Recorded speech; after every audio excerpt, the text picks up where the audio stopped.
Saturday, February 10, 2024. Didman's Vlog 2024, episode 98. Propitiation. Ito yung topic natin ngayon.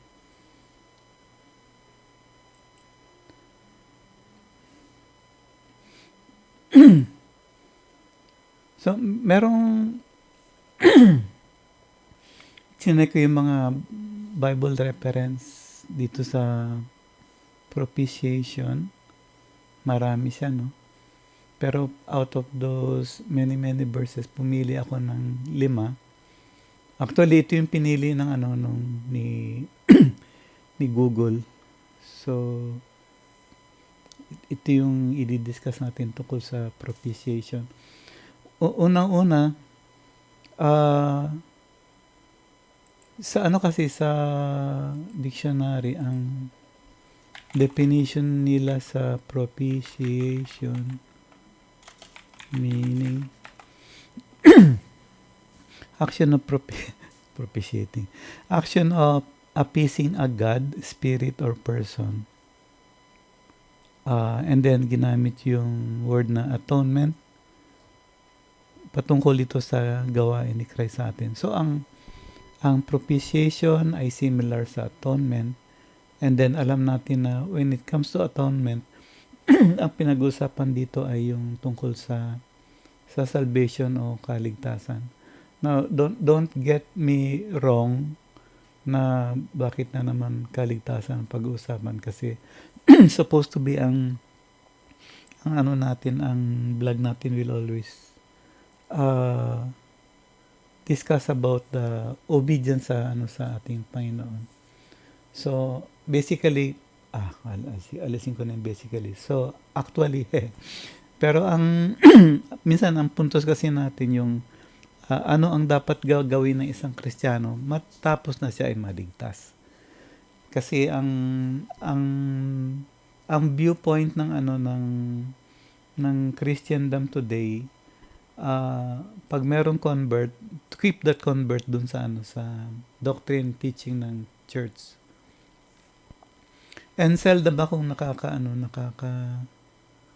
nakakakita ng mga teaching about what comes next after salvation, kasi yung mga tinuturo ngayon ng what comes next after salvation, hindi siya related dun sa sa obedience sa Panginoon, kundi obedience dun sa doktrina na ginawa ng church, na parang binind ang isang Christian sa kanyang duty doon sa church.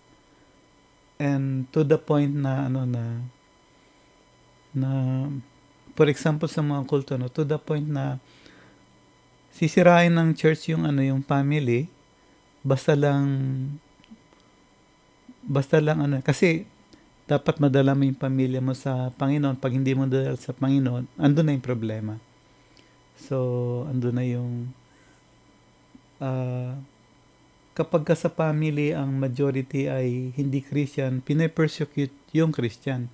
Pero kapag doon sa family ang majority ay mga Christian, kawawa yung hindi Christian, yung hindi nila kadamit. So, pasok tayo sa propitiation. So, ang propitiation speaks about appeasement or atonement, yung the term na ginagamit ng mga evangelist, yung kabayaran, payment. As if ang salvation can be equalized sa work ng pera. So, parang in-equate na ang ginawa ni Christ sa atin ay parang meron siyang pera na ibinayad dun sa Ama. Parang Ama, yung galit niya sa atin ay maalis. Pero ang turo nga, hindi naman daw binuhos sa atin yung galit, binuhos dun sa anak. Pero bakit ibubuhos sa anak? Meron namang pambayad yung anak. Confusing. So, balik tayo sa propitiation. So, anak, base ito dun sa yung nung pinadala mo sa akin yung video nung dalawa, yung moderator at saka nung attorney, nagkakaroon sila ng discussion. And then nabanggit yung tungkol sa, sabi ng moderator dun sa kanyang interview na bihasa sa law, Meron bang justice dun sa kamatayan ni Kristo nung inako na yung kasalanan natin? So, sumagot yung attorney na sabi niya, wala daw siyang makitang justice doon kasi bakit mo akuin yung kasalanan ng iba? Kasi kung sino yung nagkasala, sila ang dapat magdusa. And then, pero nung tinanong siya nung moderator nga kung ano talaga yung, agree ba siya doon sa ginawa ni Christ? Agree siya. So, and then sa kanya pinasok yung later on sa video napasok na yung word na mercy. So pagdating sa sa propitiation kasi dalawa rin yung dapat nating matutunan. So tulad na ang Bible ay dalawa Old at New Testament. Ganon din sa propitiation, dalawa to. Unfortunately, naka-concentrate lang as usual yung mga Christian dun sa first step. Yung pagbayad ng Panginoong Yesus ng kasalanan. So, yung unang verse na na binigay sa akin ni Mr. Google, itong Romans 3:25. So sa Romans 3:25 sabi dito, no, whom God had set forth to be a tingnan natin sa doon sa ating Bible, Romans 3:25. Romans 3.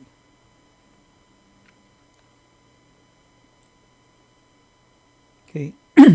Sabi rito, whom God had set forth a propitiation through faith in His blood to declare His righteousness for the remission of sins that are passed through the forbearance of God. So, yung word na propitiation dito is hilasterion. Related to dun sa word na hilasmos, no? Hilasmos. So, hilasterion, an expiatory, an atoning victim, the lid of the ark, yung mercy seat. Ito yan, word na mercy seat. So, ito yung tinutukoy ng word na hilasterion. So, siya ang hilasterion through faith in His blood. Okay? Yan yung yung na-mention yung word na propitiation. Ano yung tungkol sa anong tinutukoy na doon?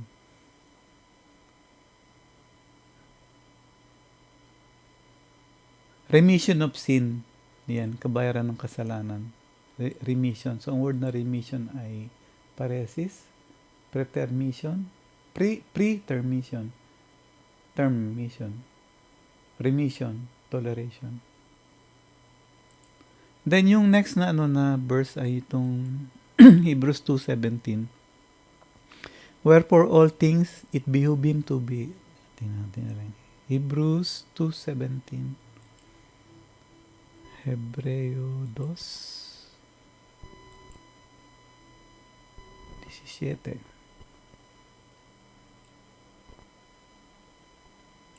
Wherefore in all things it behooved Him to be made like unto His brethren, that He might be merciful and faithful high priest in things pertaining to God, to make reconciliation for the sins of the people. And then hilas kumaino, conciliate at 10%. So same word pero translate na sa halip na saan ba yun? Sa halip na propitiation ay ginawang reconciliation. So nagkakaroon tayo ng idea ngayon na reconciling means two parties na opposite and then pinag-turn sila and then they come to agreement. Or one is stationary and one is going away, then pinabalik siya doon. Okay? Or one is ganun palapit. Anyway, yun ang reconciliation. Reconciliation for the sins of the people. Faithful high priest, ginawa siyang high priest in things pertaining to God, in things to God, to make reconciliation for the sins of the people. So bilang high priest siya yung nag-reconcile sa atin dun sa sa Panginoon. Although iba na ang take natin dito sa high priest, no, hindi niya tayo na-reconcile to God as a high priest, but He reconciled us to God as the yung offer, yung in-offer, yung lamb, siya yung in-offer, no? And then nung siya ay naging nung natapos na yung work niya bilang mediator, yung tagapamagitan, reconciler ng mga tao sa Diyos, and then ginawa siyang high priest ng ng Panginoon. So after he made the reconciliation, he became the high priest.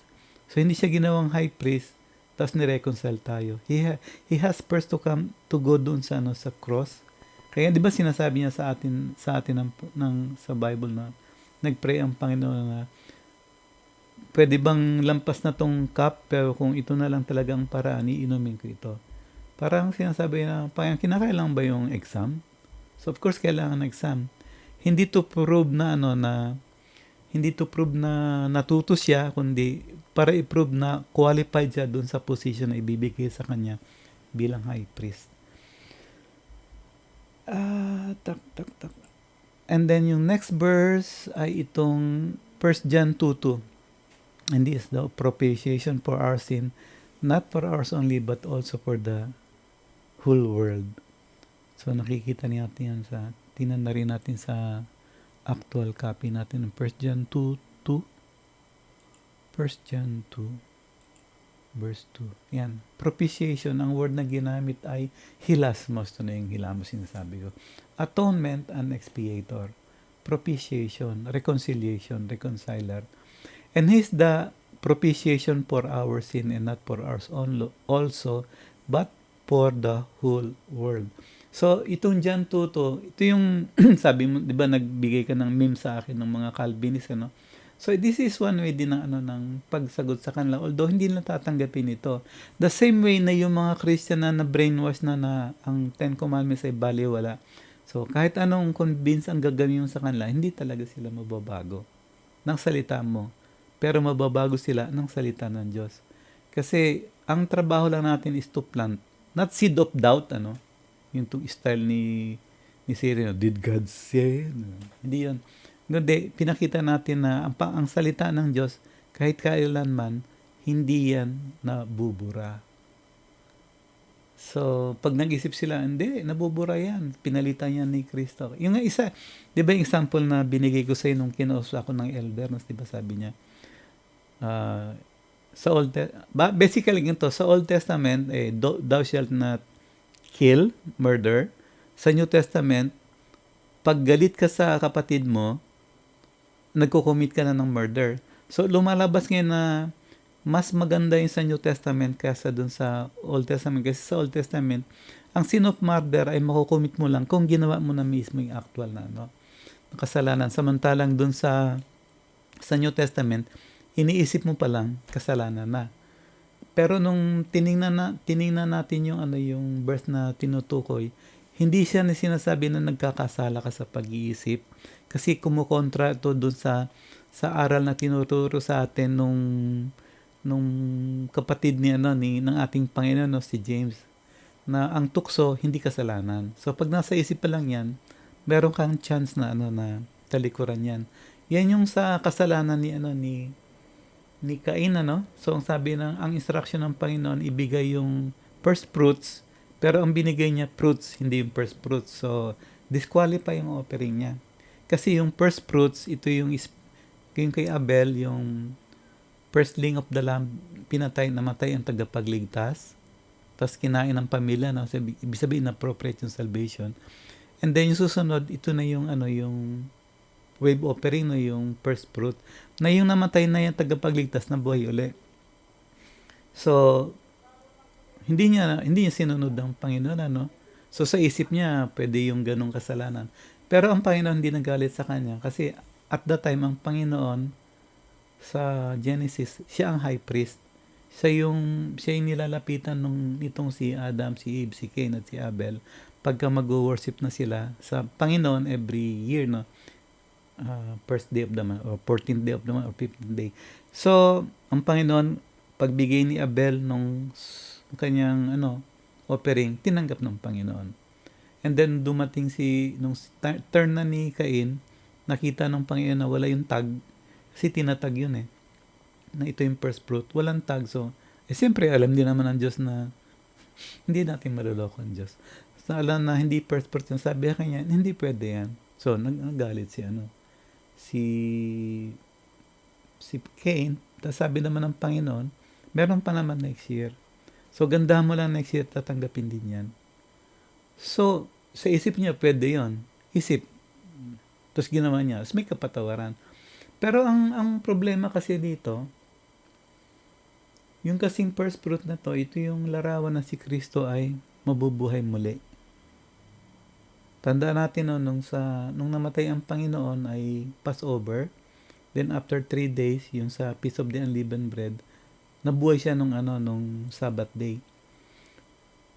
Sunset ng Friday. So pagbangon niya nung patay, siya yung first fruit na namatay na nabuhay na hindi na namatay uli. Tapos tayo yung susunod sa end times, na babaguhin tayo ng Panginoon at hindi na rin tayo mamamatay. Tayo yung yung Pentecost, yung harvest sa Pentecost. So yung wave offering sa sa Pentecost sa 50th day. Ito yung 7 weeks plus 1 day. So ano yung pinag-usapan natin?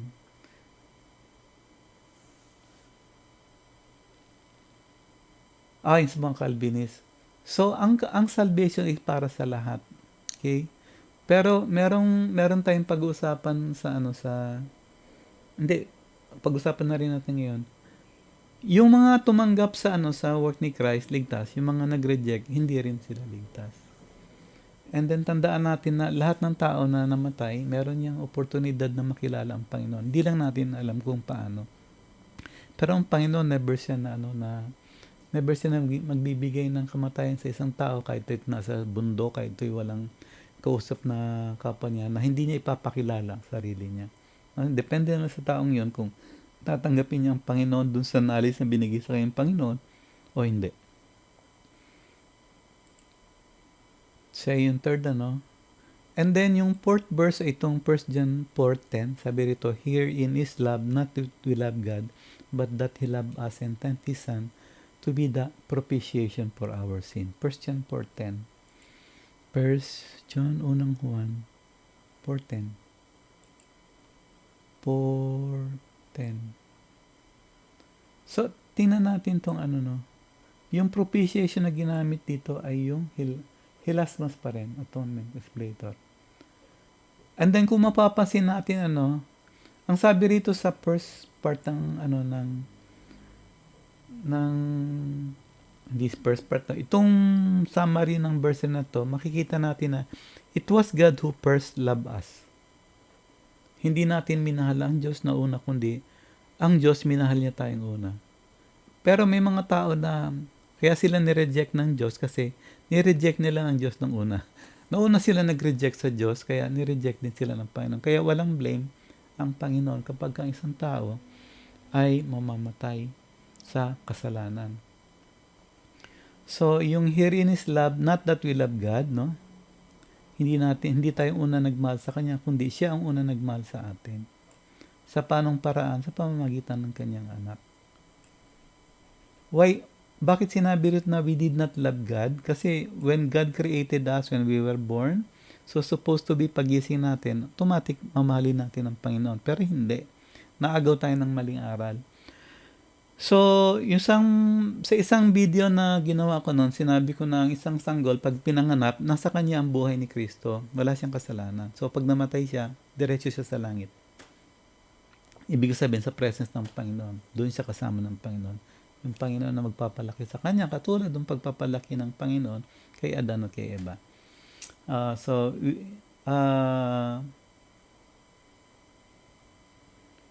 ang Diyos ang una magmahal sa atin. Makikita natin yan doon sa Exodus 20, yung sa 10 Commandments. Na ang una nagmahal sa atin ay yung Panginoon doon sa first commandment. So sabi doon, sasabihin ko pa ba? Nandun na yung salvation. So, hindi ko na i-remind sa iyo. Niligtas tayo ng Panginoon, alam niya na under tayo sa kasalanan. Alam niya na nakakulong tayo sa Egypt, Hindi niya tayo kinilong sa 10 Commandments. Hindi niya tayo pinalaya sa 10 Commandments. Kundi nakakulong tayo sa Ehipto, sa kasalanan, at pinalayan tayo sa kasalanan. Yun ang pag-ibig sa atin ng Panginoon. And then, sa second commandment, ito na ngayon pumapasok yung we love Him because He first loved us. How do we love God? We keep yung 10 commandments. Kasi ang salvation natin nandun. First commandment, tanggapin mo si Christ. Kasi pag hindi mo tinanggap si Christ, mapupunta ka sa idol. Speaking of which, yan ang magiging second topic natin. Supposed to be nga idolatry dapat ngayon eh. Pero nauna nito. So, okay lang. So, yun ang second commandment. We love God. Love, sabi ni Christ, no, love me, keep my commandments. So, yun ang second commandment. Nakalagay doon sa second commandment, love me and keep my commandments. So, mahal natin ang Diyos kung sinusunod natin siya. Kasi, ang sakit nung nung aral na tinuro sa atin na bahala na raw si Kristo na susunod sa utos ng Diyos para sa atin. Mali yun. Yung panlilin lang yun. Kasi ang mga tao ngayon, kasi ano ba ang resulta pagka sinusuway mo ang utos ng Diyos? Kasi sabi mo, hindi, bahala si Kristo yan, pwede kong suwayin yan. Ano nangyari sa atin? Dumadaan tayo sa maraming pagsubok. May trials, may pagpapalo. Bakit tayo pinapalo ng Diyos? Kasi nga, ang aral na sinusunod natin, yung huwag natin sundin ang Ten Commandments. Ito yung sinasabi ko sa mga kausap ko na brainwash na tayo nilang tanggapin. Sabi ko, ang Ten Commandments kahit kailanman, hindi yan nagturo ng mali. Lahat ng tinuturo niyan ay tama. At pag sinunod mo yan, hindi ka magkakasala. Kasi ang gusto ng Diyos, mamuhay tayo ng walang kasalanan. Pero kung yung kaparaanan na binigay ng Diyos sa atin para mamuhay tayo ng walang kasalanan ay iisa sa tabi natin, ano yung papalit natin doon? E di yung utos na ginawa ng church, yung mga doktrina, yung deeds of the law. So, sa halip na maging under tayo ng grace, which is the Ten Commandments, under tayo ng deeds of the law, yung man-made commandment. Ano yun? Kinakailang mag-offer ka ng may sabi ng isang Christian sa akin, persado sila magbigay ng magsuporta sa project ng ng church kasi yung pera na kailangan ng church ng pera, di ba? Sabi ko na ang movement, ang church ay hindi mag-move pag walang finance. So pag kinakapos ang finance, saan yung kukuha? Di siyempre doon sa sa mga member. Pero may mga member na hindi kaya magbigay. Bakit? Isang kahig, isang tuka. Pero ang sasabihin naman ng mga pastor sa atin, tulad nga nung pinorward mo sa akin, na ang sabi ng speaker ay, hindi kailangan ng Diyos ang pera kasi ang Diyos mayaman yan eh. Parang ganon.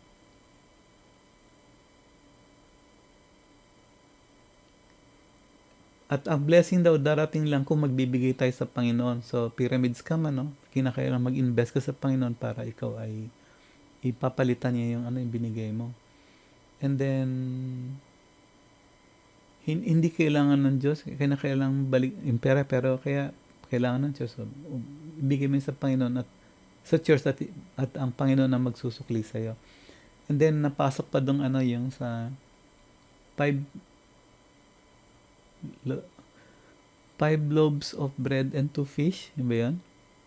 Na minultiply, so kasi nung binigay, nagmultiply. So, ang sabi ko naman, nag-multiply nga. Pero yung nagbigay noon, hindi niya na kinuha yun. Kasi sa Panginoon yun eh.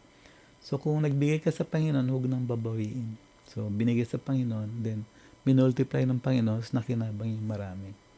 It's like sa sharing ng gospel, Pag nag-share ka ng gospel, hindi mo nakuha nila yung gospel, kanila na yun. And then, mamumunga yun habang sinishare din sa iba.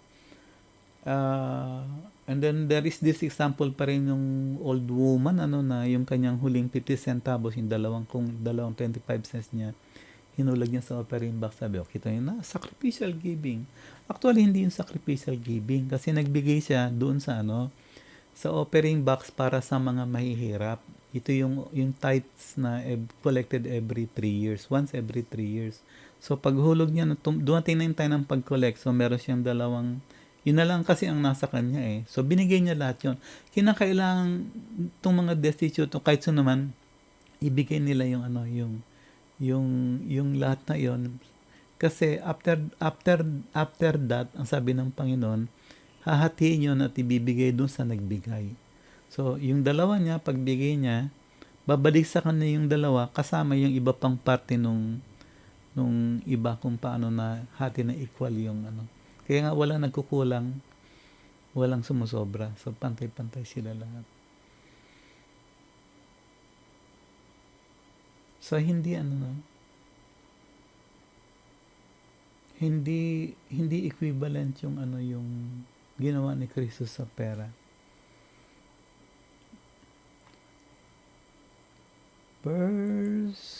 Ito yung fifth, hindi pala, 4 lang. Sorry na. Ngayon, dapat nating maintindihan talaga yung propitiation, no? Propitiation. So, dalawa ang term na kinakailangan nating maintindihan sa propitiation. Unang-una yung tinatawag na justice. Ito yung tinanong dun sa attorney, no, tungkol sa kung meron man justice dun sa ano. And then, what is justice? So, kung sino yung nagkasala, siya yung dapat na managot. So, kung tayo nagkasala laban sa Diyos, kung ano man ang kaparusahan ng Panginoon para sa atin, dapat nating matanggap. Kaya lang, ito ang tandaan natin, iba ang kondisyon natin mga tao sa mga anghel. Kasi doon sa dalawa rin, doon sa dalawang creation ng Panginoon, yung anghel at saka yung tao, yung anghel nagkasala, alam na nila lahat kung ano ang gusto at kung ano ang ayaw ng Panginoon. So, nasa mind na nila yon. At alam din nila na may kaparusahan yon. But despite of that, dinasire pa rin nila yung office ng Panginoon na gusto rin lang maging Diyos. Okay? So, anong justice sa kanila? Nung nag-rebel sila, gusto silang gawing Diyos ng sarili nila, pinarusahan ka agad sila. Tatandaan mo yung mga dinadrive out, ine-exorcise ng ating Panginoong Yesus, di ba? Sabi ng mga demon sa kanya, hindi pa namin time. Bakit mo kami paparusahan? Pwede bang doon na lang kami muna sa mga pigs? O, inalaw sila doon. Merong time silang paparusahan. Okay? Ano yung pinag-usapan natin sa justice? Okay. Ngayon, pagdating ngayon sa Panginoong Jesus, ano bang ginawa sa Panginoong Jesus? Ito na yung tinutukoy dito sa sa Romans 3:25, yung blood ng ating Panginoon, no? So ano yung pagdating sa sa justice, kaya dinidemand ang justice kasi merong blood na nabuhos. Okay? So sabi ko, dun sa mga anghel, iba yung trato nila. Ibang trato sa kanila. Pagka nagkasala sila, wala nang kaligtasan, wala nang gospel sa kanila. Pero sa atin meron. Bakit tayo merong second chance? Kasi yung pagkakasala natin sa Panginoon, hindi natin ginusto. Lagyan natin ang kalagayan natin kay Adam and Eve. So, prenogram. So, ang instruction na na-receive natin sa Panginoon ay, kung ano lang yung sasabihin ko sa inyo, yun ang dapat yun lang ang bubuhay sa inyo. So, sinasabi ko sa inyo, ito lang yung pwede nyong kainin, yan lang kainin nyo. Huwag kayong kakain ng iba. Kasi pag kumain kayo ng iba, mamamatay kayo. Okay? May kamatayan. Pag nag-disobey kayo sa akin. So, yun ang word ng Panginoon, yun ang utos sa kanila. Yung wag nilang susuwayin ang sinabi ng Panginoon. Unfortunately, na-focus ang attention ng mga Christian doon sa apple. Na ang apple masama, pag kinain mo, mamamatay ka. Hindi yun. Ang apple ay maganda. At actually, hindi naman apple yun eh. Basta yung fruit na yun ay magandang tingnan, kaya lang hindi yun para sa atin. Ito na yung sinasabi nating blood, ito yung equivalent sa blood. Merong inutos ang Panginoon, pero hindi mo sinunod. Then, so, yung disobedience mo ngayon, nasa sa iyo. So, anong blood ang naplo? Ang naplo na blood dito yung sa ating Panginoong Yesus, no? Nagflow ang kanyang blood, kaya siya namatay physically. Okay? And then because of that, kinakailangan magkaroon ng justice. Yung disobedience ng tao ngayon, kinakailangan pagbayaran ng tao yung Pero ang kasi diyan, ang reality niyan, hindi naman natin pinatay ang Panginoon. Okay? Ang Panginoong Yesus. Hindi pa tayo pinapanganak noon. Pero yung blood ng Panginoon na yan, kapag tinapakan natin, tama ba yan? Okay. Leviticus 17:11 sabi noon, ang buhay ay nasa dugo, kaya holy ang banal ang dugo, no? Hindi mo kakainin, hindi i-offer mo sa Panginoon. Sa kanila, no, sa mga Jew, hindi na kinakain yan. Tayo kinakain natin dinuguan. Ito yan yung sinasabi ko, no? Yung dugo ng Panginoon na nabuhos, kapag tinapakan mo yan, ano? Yan, tinan mo yung Hebrews 10:29. So, ang sabi ng Hebrews 10:29, pag tinampol mo, tinapakan mo yung dugo ng Panginoon, wala kang kapatawaran. Bakit niya sinabing ganon? Ito yung larawan ito ng pinakita sa atin sa Passover, no? Yung dugo doon sa sa threshold, ito yung baba ng pinto, yung inalis yung pinto, naiwan yung doon, yung threshold. May uka 'yon. Yung uka doon nilalagay yung pivot ng pinto para bukas sara. Ilalagay yung dugo doon, then kukuha sila ng hyssop, sasawsaw, lalagay sa doorpost saka sa lintel. Ngayon, pagdating ngayon ng may-ari, ang gagawin nila, hindi sila tatapak doon, lulundag sila, dala-dala na yung Passover, lamb opening, niluto, then kakain na sa loob. May party sila doon. Ngayon, pagdaan ng Panginoon, nakita niya yung dugo, sabi niya, pumirma sila, pipirma din ako, magpo-Passover din ako dyan. So, lundag siya. Passover is lundag. Pasok siya sa loob, so, na sila ngayon doon? Ibig sabihin, pumirma ang mga tao, pumirma rin ang Diyos.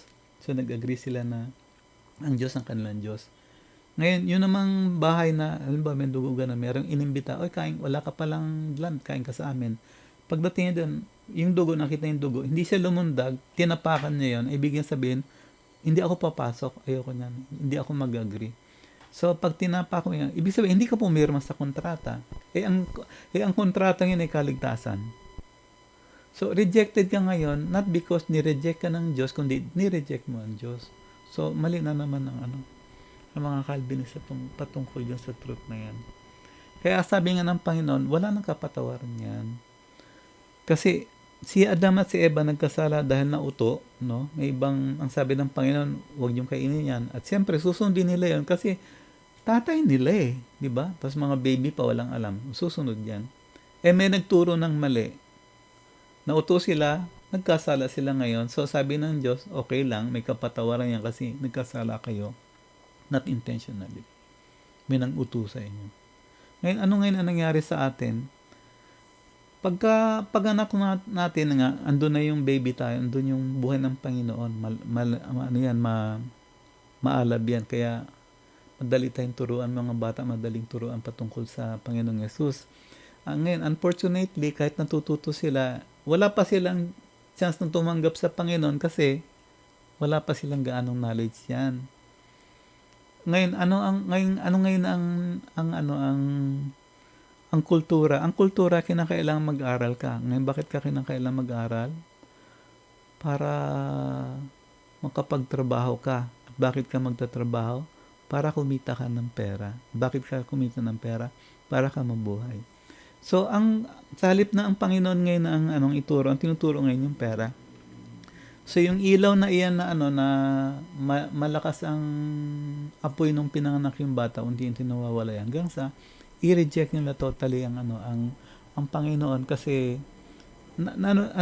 sumusunod na siya ngayon sa kultura, no, na ang mahalaga ang pera, hindi ang Diyos. Ngayon, ang Panginoon ngayon magbibigay sa kanya ng 4 na chance. No, aralan siya ng Panginoon. Ito na yung work ng Ten Commandments, na kapag ka inaaralan ka patungkol sa kaligtasan, literally ang Ten Commandments pinakuran ka para hindi ka matas ng kamatayan. Okay? Hindi ka mamamatay hangga't inaaralan ka ng salita ng Panginoon. Ano yung unang chance mo? Aaralan ka, pero dahil ang puso mo yung road, yung daan, no?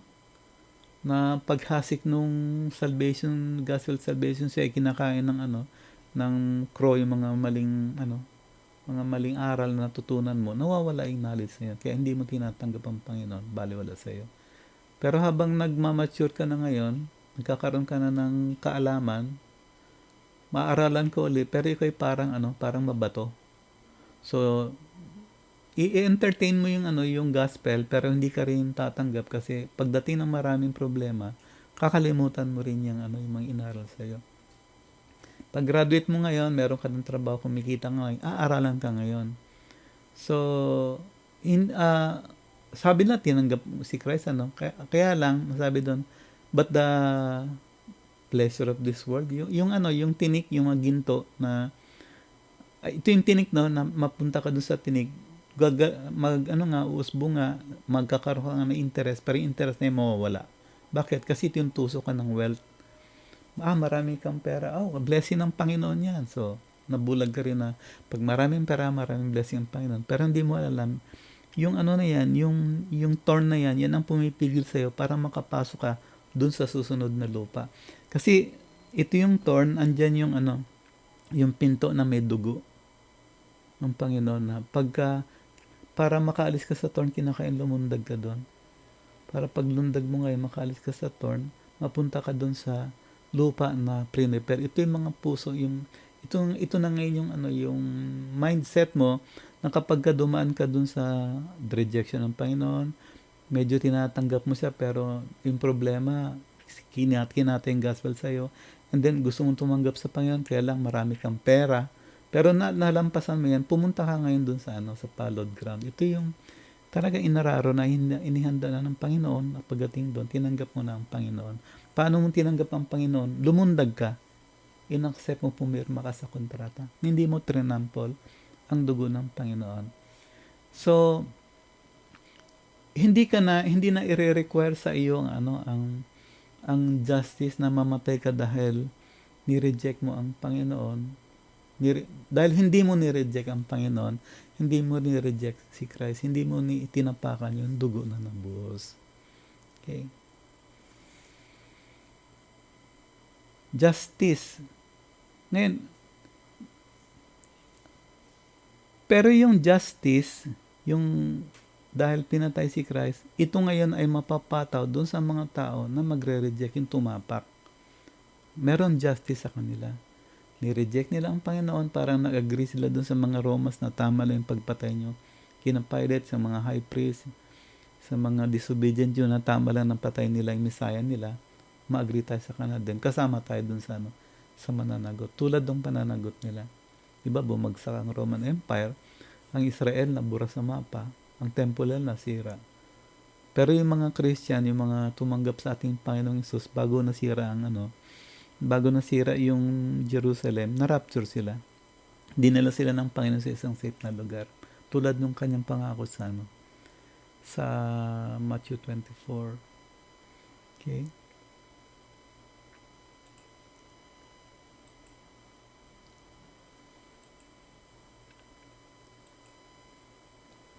Then, yung second word na dapat nating maano ay yung mercy. Ang propitiation ay justice and mercy. Hindi lang siya justice, hindi lang siya mercy. Kasi tayo mga Christian, doon tayo sa mercy nagko-concentrate, binabaliwala natin yung justice. Or sometimes, may mga Christian na doon lang sila sa justice, wala sila doon sa mercy. No? Ano yung nasa justice? Pag pinili ka ng Diyos, ikaw lang yung ligtas. Okay, mercy. Ano ba ang mercy?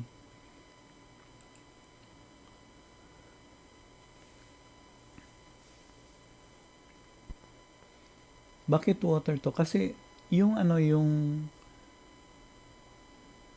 hindi ko na isingit yung verse. Doon kasing sa justice, ang teaching kasi ng mga Christian ganito is we are washed in the blood, no? Na hugasan tayo sa dugo ng ating Panginoong Hesus. Pero kapag nahugasan tayo ng dugo ng Panginoong Hesus, ang isipin natin yan, paano tayo malilinis ang dumi, sabi natin madumi, no? Pulang-pula yung dugo. 'Di ba, was clean by the blood of the Lamb. Paano makakapaglinis ng sasabihan, hindi, dugo ni Kristo yan eh. Actually, ang naglinis sa atin ay yung water. Yung blood ng Panginoon, ito yung kaya tayo naligtas sa dugo ng Panginoon, hindi dahil, kasi ganito yan eh, kapag ka wash ka ng kapag ka ang blood ng victim ay nasa iyo, nasa kamay sa katawan mo, hindi ka guiltless, guilty ka kasi ang proof nasa sa iyo. Okay? Pag tinapak, ayan, tulad ng pagtapak sa... Pero kapag ka nabuhos nga yung dugo, pero yung dugo na iyan ay wala sa iyo, o kaya kung nasa iyo man, naging guilty ka dun sa dugo na yan at tinanggap mo ang Panginoon. So, pag harap mo sa Panginoon, nasa sa iyo yung dugo ng Panginoon, nag-agree ka na ikaw nga ay nagkasala. At yung dugo na ito, hindi dapat sa iyo, pero binigay sa iyo ng Panginoon yan. Bakit na binigay sa iyo ng Panginoon? Kasi nga, yan yung yan yung ink na ginamit para sa ating salvation. Okay, hindi natin tinapakan ang dugo ng Panginoon, pero nag-agree tayo sa Panginoon na ang dugo na nabuhos na yun ay dahil nga sa kasalanan natin. Saka tayo ngayong lilinisin ng water. Yan ang mercy. So, wala na yung justice sa atin. Ang binigay sa atin, mercy. Hindi pinatay ng Diyos si Christ dahil galit siya sa atin at binuhos niya ang kanyang galit sa Panginoon. Hindi iyon. Mahal tayo ng Panginoon, mahal tayo ni Kristo, ng ating Panginoon Jesus. Nag-meeting na sila ng tatay niya na ang sabi ng tatay niya, sorry anak, ito lang talagang kaparaanan. Dad, pwede bang wag ko na inumin yan? Hindi, inumin mo yan. Okay. Kasi pag ininom mo yan, graduate ka na, step aside ako, ikaw na ang magiging big boss. Kasi nga, di ba, high priest ang Panginoon, Ama sa Old Testament. And then, nung namatay ang ating Panginoon sa krus, graduate siya, nakuha niya yung toga na siya ngayon ang high priest. Siya ang naglinis sa atin yung water. Ano yung water? It speaks about life. Kung ang blood ay nag-speak about death, ang water speaks about life. Kasi ang life, pag hindi ka subukan mong mauho ka at uminom ka ng dugo, katay ka. Subukan mong mauho at uminom ka ng tubig, buhay ka. So, yung isa, justice, mercy. So, ang water speaks about life. At ang life na yun is obedience. Kasi ano ba ang water? Ano ang life? Ano ang obedience? Obedience speaks about following the law. And what is the law? The law is life. And the law is the water. Siya rin. And because the law is Christ. Christ is our water, living water. And Christ is also our bread of life. So, siya ang nagbibigay ng sa atin. And then when we appropriate that, that is the mercy of God. Walang judgment yan. Kasi ang judgment yan, walang justice yan, kundi mercy yan kasi andyan ang buhay. Pero kung tayo tatayo dun sa justice, katay tayo. Okay? So, are we washed in the blood of the Lamb? Are we washed clean by, okay, yun ang sinasabi sa Biblia, no? But we have to understand more na the blood is in there, and then we are washed in the blood. What will remove that blood in our hands? Not another blood, but water. Hugasan ng Panginoon. Nasa atin ang blood.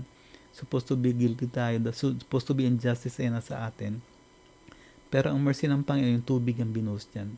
So, wala tayo. So, walang anger na binuhos. No? Ang anger binuhos sa kanino? Doon sa mga pumatay sa Panginoon. The Bible never said na na galit ako sa mga makasalanan kaya parurusahan ko ang aking anak. Yung parusa sa mga makasalanan, ipaparuko sa ating mga anak. Kasi kung pinarusahan niya ang kanyang anak, dapat ang anak niya ngayon nasa impyerno na. Buhay pa rin. So, hindi niya pinarusahan ng anak. Hindi niya binuhos ang galit niya sa anak. Kanino niya binuhos ang galit? Doon sa mga pumatay sa anak niya. Dumating yung judgment. Yung second coming, nung nakita nila when Jesus Christ came in clouds, sa ulap. Kasi sa Bible, pag sinabing nandun ang Diyos sa ulap, ibig sabihin, meron siyang gugunawan na country. Ito yung mga matitigas ang ulo.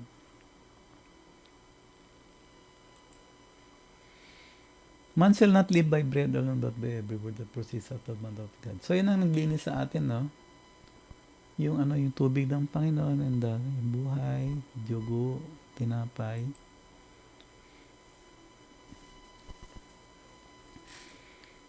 So, bago tayo pumunta dun sa confusion on the meaning of propitiation, At least by now, medyo clear sa atin na when propitiation is being talked about, it is not only one. Hindi ito tungkol sa justice. Saan ang hustisya dyan? Or mercy. Maaway ng Diyos. Hindi gano'n. Kundi dalawa yan. Justice and mercy. Justice for those who rejected Christ and mercy for those who received Christ. Yan ang propitiation. Dalawa. Justice and mercy. Never silang paghihiwalayin. Ngayon, ano yung confusion sa meaning ng propitiation? First of all, ito na nga yung sinasabi sa Exodus 20, yung sinasabi ng mga Christian na God is a God of wrath. Ang Diyos ay Diyos ng galit. Kasi may verse yan eh. Tingnan natin, Exodus 25. Exodus.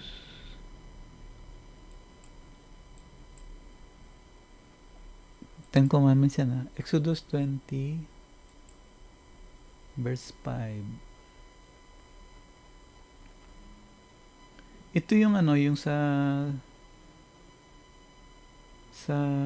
sinasabing commandment number 2 daw, pero sa akin hindi ito commandment number 2, kundi part pa rin ito sa first commandment.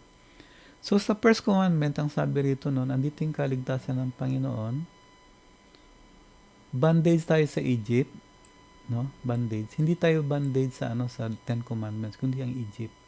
And then itong Ten Commandments na to, yung words na to in the bar, yung Christ na ito, niligtas niya tayo. Kasi logos si Christ eh. Niligtas niya tayo. So, nung inalis niya tayo sa house of bondage, sa kasalanan, ang utos sa atin ng Panginoon, siya lang ang ngayon dahil tinanggap natin si Christ, ang tagapagligtas, ang Diyos lang natin ay yung tatay niya. So, wala natin ibang Diyos. So, ang Diyos natin si God the Father, yung Diyos ng ating Panginoong Yesus, yung kanyang tatay. So, Diyos natin. Tinanggap natin yung offering ng Panginoon sa atin ng kaligtasan na bigay ng kanyang anak. Kaya merong kaligtasan sa Ten Commandments kung ituturo ng tama. Unfortunately, ang tinuturo lang ng mga Christian, ito yung you shall have no other gods before me. Tinanggal nila yung verse 1 sa verse 2. Wala ang salvation. Ngayon, yung verse 4, hindi siya second commandment kasi pag ni-reject mo ang Panginoong Yesus, kasi pag meron kang ni-reject, meron kang ipapalit. So, ang pinalit mo sa kanya ay idol. So, anong idol? Na-advance yung teaching natin Para sa second episode to. Coming episode nito. So, pag ni-reject natin ang Panginoon, ang sinasamba natin ay yung image, yung idol. Okay? At dito pumapasok ngayon yung sinasabing God of wrath daw ang Panginoon sa verse 5. Na kapag nireject natin siya at sumamba tayo sa Diyos, ito na, visiting the iniquity, kasi jealous siya, seloso siya.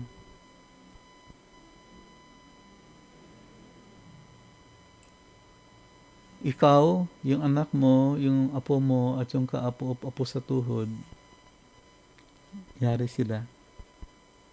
Kaya sabi, galit ng Diyos. Damay pati anak. Actually, kaya ganyan yan kasi pag ni-reject nung tatay, naturally, re-reject din nung anak kasi natuto siya sa tatay niya. Tapos yung third generation, yung apo, ganun din. And then fourth generation, ganun din.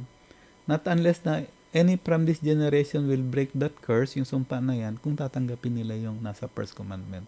And then, hindi sila kasama dun sa sinasabing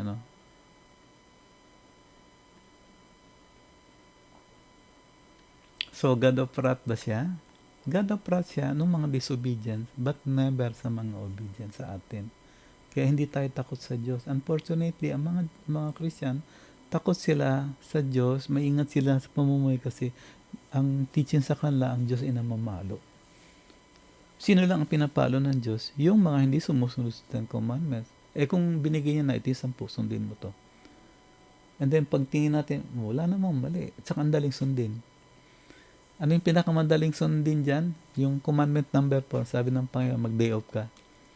Unfortunately, dahil ang sinasamba ng tao ay pera, sabi ng mga tao, hindi pwede. I-staggered na lang namin ng day off para kahit na Sabado meron nagtatrabaho. Yung iba mag-day off na lang sa Monday, Tuesday. Payag naman yung mga tao. Bakit? Pera kasi. Pero kung nagde-day off ka ng Saturday, ibig sabihin, Diyos mo siya. Kasi sino bang ayaw ng Ah, ayaw nilang mag-day off nga kasi hindi sinasama. Correct my mistake. Kasi sinasamba nga pala, mahalaga sa kanila ang pera, hindi mahalaga sa kanila ang Diyos. So litmus test ngayon yung fourth commandment, kung sino talagang sinasamba natin. Kung si Mammon ba o si Jesus. Confusion pa ng meaning ng propitiation. God did sin but love sinners. Galit ang Diyos sa kasalanan, pero mahal niya yung mga makasalanan. Tingnan natin yung Ezekiel 33:11. Ezekiel 33:11.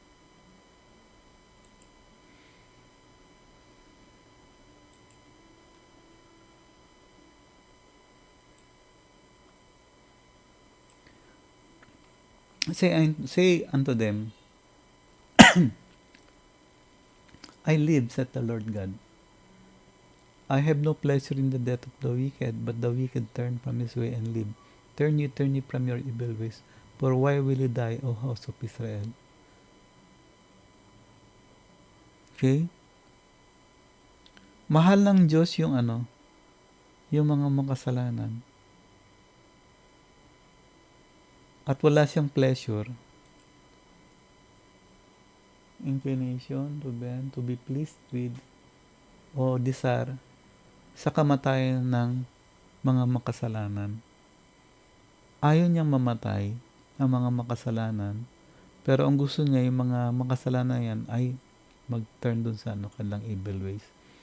For why will you die, O house of Israel?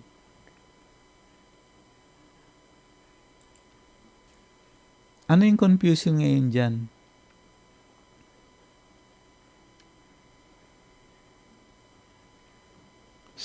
Same dun sa Exodus 25, na gusto ng Panginoon na Jesus na durugin sila. Galit ang Panginoon siya sa kasalanan. Hindi, pero love sinners naman eh. Okay, mahal niya nga yung mga makasalanan. Pero ang gusto niya sa mga makasalanan na mahal niya, wag nang gagawa ng kasalanan. Kasi ang turo sa atin, God loves sinners, yung mga niligtas niya. Kaya ang ginawa niya ngayon, siya na ang susunod doon sa 10 Commandments. Yung mga sinner ay okay lang. Kasi pagtingin ng Diyos sa kanila daw, ang nakikita ng Diyos ay si Kristo. Hindi yung kasalanan na ginagawa nila, which is wrong. First of all, kung ikaw ay niligtas ng Panginoon sa kasalanan, ang proof na ligtas ka nga ay hindi ka gumagawa ng kasalanan. At ano yung mga kasalanan tinutukoy dyan? Hindi yung kasalanan na nasa doktrina ng church, kundi yung kasalanan na nakalista dun sa 10 Commandments. Sample ulit, member ka ng church, dumaan yung offering plate, hindi ka nang kapaghulog. So, God poured this anger for sinners to His Son. Tulad ng sinasabi ko, hindi niya binuhos ang kanyang galit sa kanyang anak. Binuhos niya ang galit dun sa kanyang mga kalaban.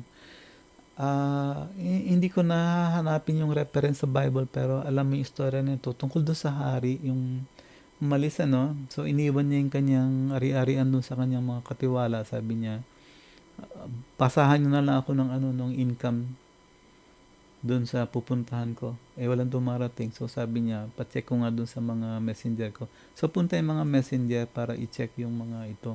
Saka yung nga, para makakuha ng ganansya ng kanyang kingdom. Business ko naman yun. So ang sabi ng mga servant, uy, katay natin to, magre-report yun eh. So pinatay nila. So padala siya ng padala. Sabi ng Bible sa atin, yung iba binugbog, yung iba pinatay. Yan yung ginawa nila sa mga propeta. Ang Panginoon kasi nagsusugo ng mga propeta sa kanila. Sabi, turn kayo dun sa from disobedience to obedience. Ayaw nila. Disobedient sila sa Panginoon kasi ang pleasure ng mga Jew, ng mga Israelite at that time is money. Idolatry is money. So, sabi ng king, padala ko na nga itong pakikinggan nila siguro yan. So, sabi ng kwento, check na nga natin. parable ng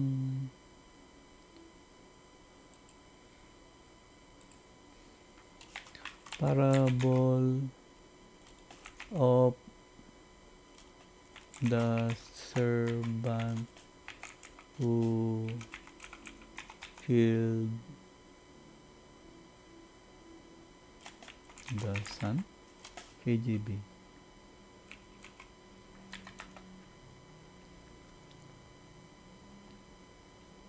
Matthew 21:35-39. So, sabi ng mga vine dressers nang makita yung anak, they said among themselves, "This is the heir." Ito yung tagapagmana. Katayin natin yan para makuha natin yung inheritance. So, pinatay nila yung anak.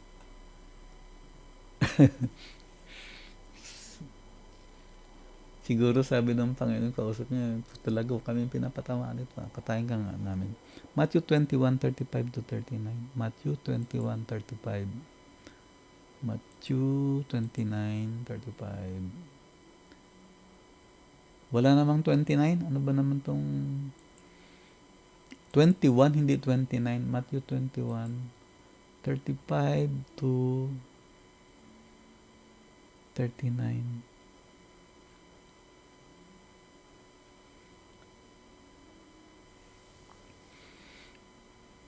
Ito yung servant na bit, yung iba pinatay, yung iba in stone. Naalala nyo si Stephen. Other servant, ganun din yung ginawa. They did unto them likewise. Sabi niya, sige, padala ko na yung tatay ko. Ay, anak ko. Saying, they will reverence my son. So, nasa Old Testament talaga na darating na yung Messiah. Pero pagdating, nung dumating yung Messiah, sabi ng mga to, yun yung Messiah. Katayin natin. Para tayo na ang Diyos. Ngayon, tatahimik ba yung Lord? Ha? Tatahimik ba ang Lord of the Vineyard? Ano ang kanyang gagawin? Ngayon, ang nakakatuwa, ang kausap niya rito ay yung mga yung mga Pharisee.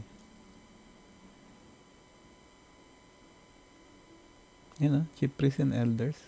Chief priest is high priest, ha? Chief priests. Marami kasing high priest sa kanila, eh. Magkakamag-anak, nagsishare sila kasi may pera. Palit-palitan lang sila. So, ang high priest sa Old Testament, papalitan mo lang pag namatay. Pero dahil pera ang sinasamba nila, pwede nang bayaran yung opisina.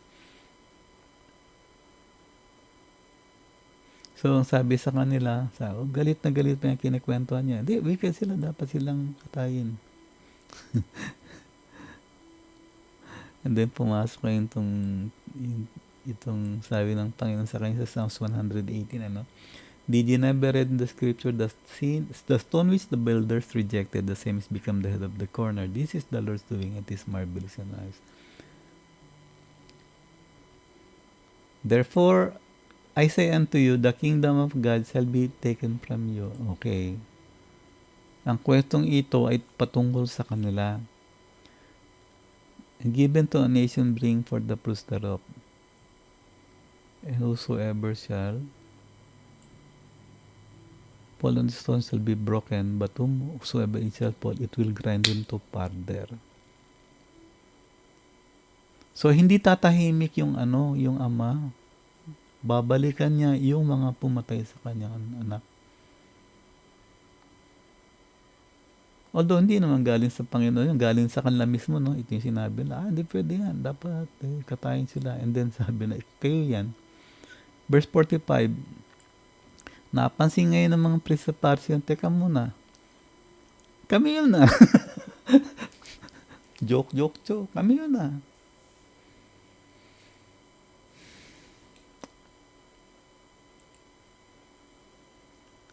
Binuhos niya yung kanyang galit doon sa mga pumatay sa kanyang anak, sa kanyang mga kalaban, hindi doon sa mga sinners na nagrepent. Binuhos niya doon sa mga Jew. sa mga disobedient yun, hindi sa atin. Makasalanan tayo, pero hindi niya binuhos yung anger niya sa atin. Binuhos niya yun dun sa mga pumatay sa kanyang anak. And then tayo, kung i-reject natin ang Panginoong Yesus, kung naaralan tayo at hindi pa natin tinatanggap, tapos hindi natin tinanggap, okay, sinama natin ang sarili natin dun sa binuhusan ng Diyos ng kanyang galit. Hindi natin siya makikita pag namatay na tayo.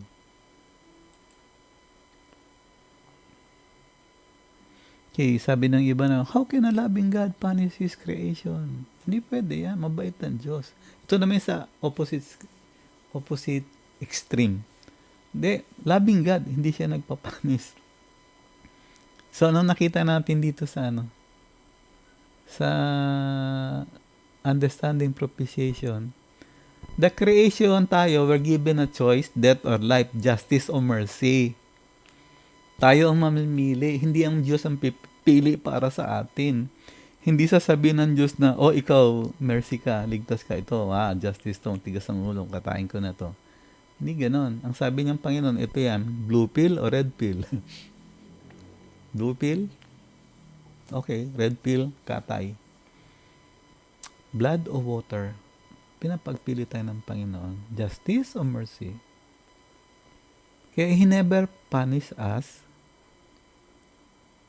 No?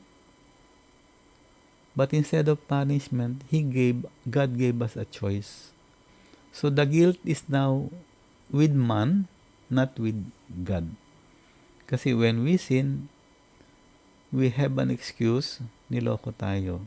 That's why salvation can be given to us. However, nung dumating na ang choice sa atin and then we reject it, wala tayong magagawa. Nag-agree tayo na dapat lang talagang mamatay ang ating Panginoong Yesus sa cross. And that is propitiation.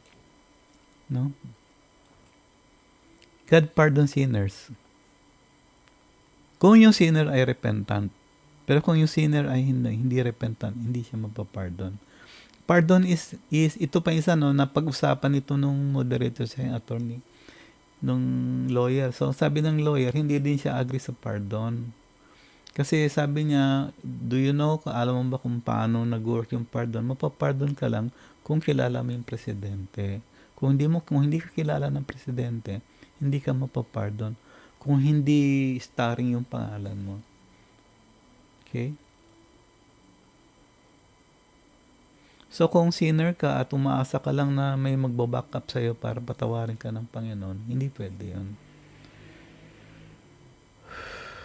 Hindi mo pwedeng sabihin, bahala si Kristo sa akin. Gagawa ko ng kasalanan. Hindi. Kung talagang tinatanggap mo si Kristo, kasi pag tinanggap mo si Christ, kasama mo tinanggap yung Ten Commandments. No? Pagka sabi ng Panginoon, ni Paul, ano ba yan? Be ye followers of me as I am a follower of Christ. So, si Paul ang nag-witness sa atin, kaya tayo naligtas. Yung tingnan natin siya, sino sinusundan niya? Si Christ. Sino yung sinusundan ni Christ? Yung utos ng Panginoon. So, tayo dapat ganun din. Kung ano yung sinusunod ng Panginoon, yun din ang sinusunod natin. Kasi kung ano yung sinusunod niya, ibig sabihin sinusunod natin siya. Kasi yung sinusunod niya, siya yun. Siya yung Ten Commandments na, siya yung Logos, Word of God, na in the beginning, kasama ng Diyos na became flesh among us. So, God pardons sinners, the repentant one. But God never pardons yung unrepentant sinners. And then when God speaks about pardon, it does not speak of turning a blind eye dun sa kasalanan ginawa mo, kundi nung tininang ka ng Panginoon, nag-agree ka sa Kanya na, okay nga, guilty ka, but yung guilt na iyon, kaya ka humingi ng kapatawaran dahil guilty ka. And then, pinarealize ng Panginoon, yung guilt mo, wala na yan. Kasi, yan nung nabuhos ang dugo ng aking anak sa krus, nagkaroon ako ngayon ng paraan para i-justify, para magkaroon ng justice yung pagtapon ng tao sa away from God, yung sinasabi nating impyerno, away from Him. Meron ng justification. Ano ang justification? God offered us salvation, but we rejected it. Okay?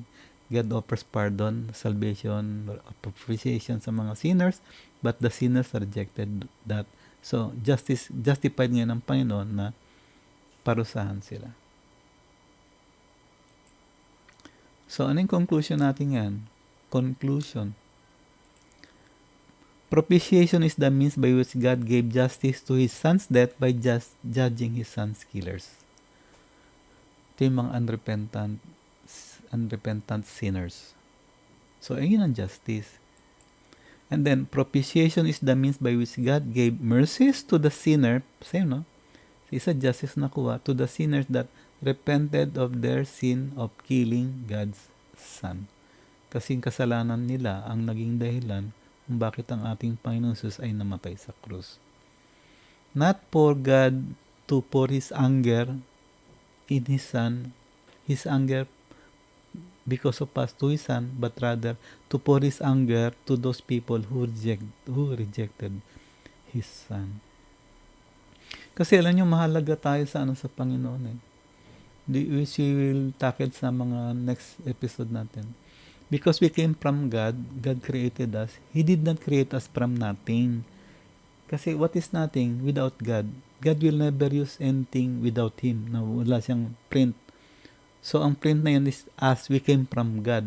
Yung mga cells natin, everything about us came from God. We did not came from nothing. Kasi if we came from nothing, no need for God to sacrifice His Son for us because we are nothing. But we are everything to God kasi we came from God. And then when we rejected God, God gave us His Son to own us again.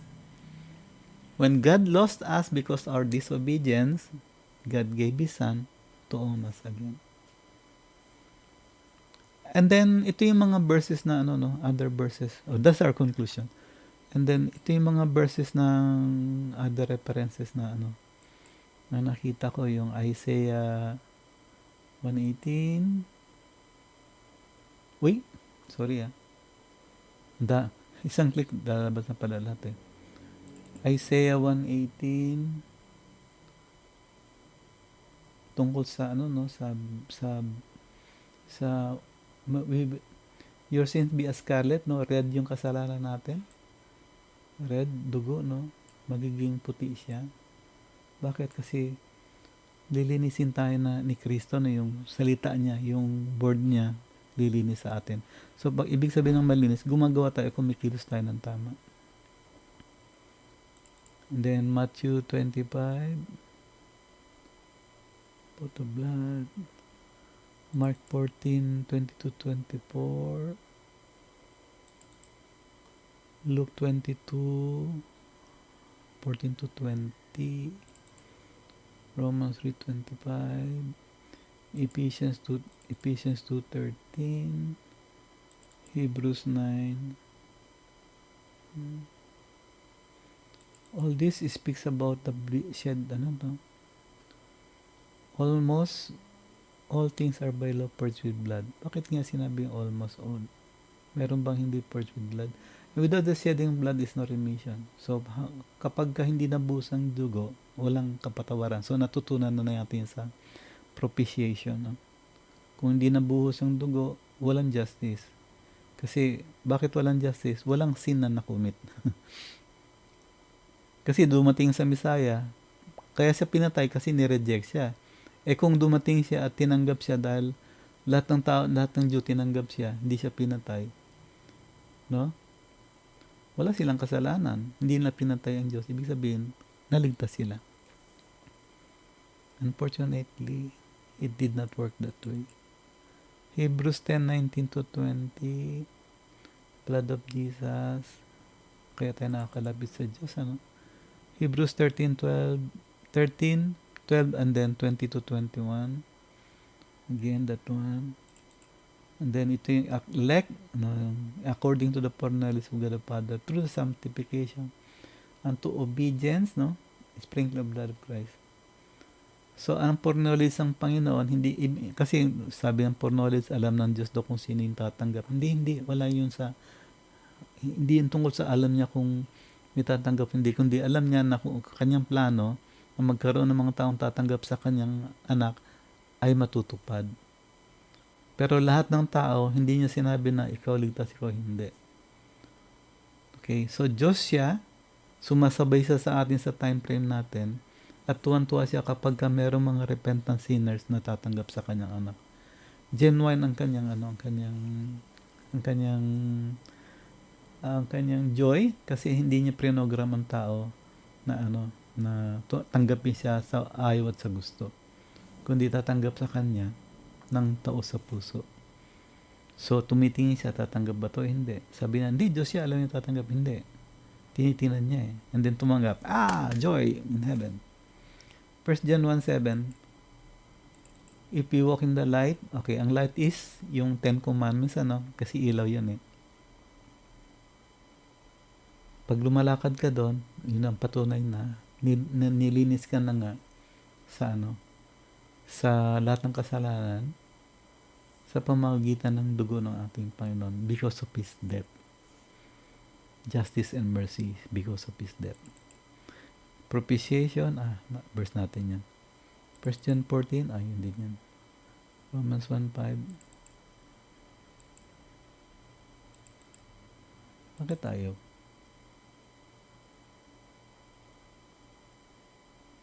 Supposed to be, ayun, in His own blood.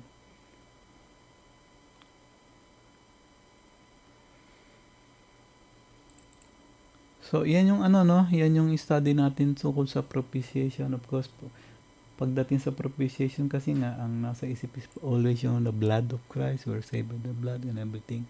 Now, it is clear to us what propitiation really means. It involves justice and mercy. Justice for those who shed the blood of Christ and then rejected Christ, and mercy for those who shed the blood of Christ but accepted Christ. And they were cleaned by the word of God. Nawala na yung guilt sa kanila. They were cleaned by the Lord Jesus Christ. So, next, sunod natin sa episode 20, so episode 98 ba to? Check ko muna.